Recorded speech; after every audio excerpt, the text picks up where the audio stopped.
Hello everyone, my name is Artem Kozlov, and today I'd like to introduce a second-place solution to the product pricing challenge.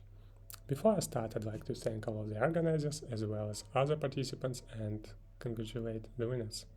We will start with the method description, then I'll share an approach being used for data annotation, which partially define the method, and finally we'll represent this end-to-end results. In order to define a price for a product, the following pipeline is used. The first part is designed to find and read prices on an image and consists of yellow v5 object detection model, a model with UNet architecture for semantic segmentation, and a convolutional recurrent neural network for text recognition. And the second part of the solution is a matching algorithm for stock keeping unit price linkage. Here I emphasized the SKU part. So far, it might be unclear how these solutions are applied, but I'll present a visual representation of the pipeline on the next slide. On the first stage, we apply the object detection model to detect price tags. Then we crop each price tag using predicted coordinates and apply semantic segmentation to localize a price area. We crop a bounding box rectangle based on the predicted mask and pass it to the CRNN model to predict price. When all the prices are predicted, we take provided bounding boxes for products and match them. The confidence needed for metric calculation is defined as a product of price tag detection and price recognition confidences. To train the object detection model, we use default parameters for version 4.0 described on this slide and train the model for 160 epochs, starting from weights pre-trained on a core dataset. On the right side, we provide the example of 4 randomly picked images from a train set.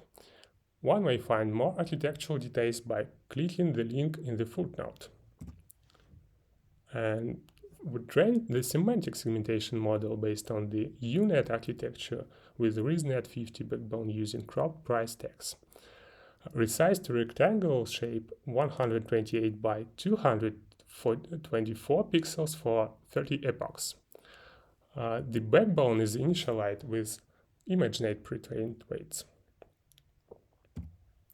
The CRNN model with ResNet34 is trained as a text recognition model. Price images are resized to 32 by 96, and the model is trained for 200 epochs with the listed parameters. The last element is matching, and the simplest solution is described on the slide. But as we can see, the nearest price to the product is not always the right one. This image perfectly illustrates a pattern noticed quite often.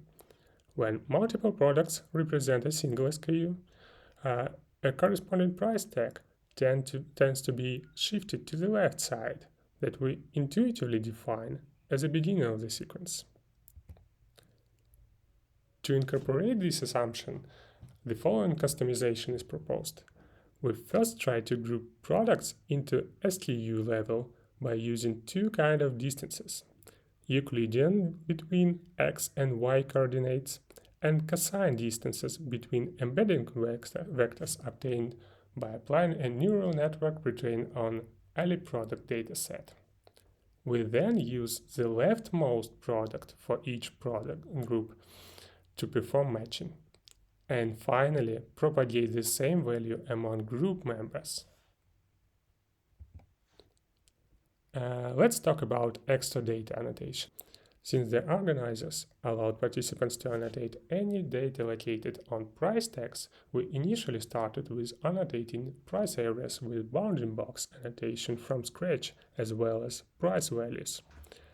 The obtained annotation might be used as is for training a text recognition model, but unfortunately appeared to be insufficient for object detection, since those boxes are too small to be covered by a default anchor grid of yellow. To address this issue, we also annotated price tags using pre-training. We first annotated small portion of images, trained a model, and predicted price tags locations for the rest part. We then corrected bounding boxes if needed. You might see on these histograms that price tags boxes are roughly twice larger for each size. Finally, those objects are covered by anchors, providing almost 100% of potential recall.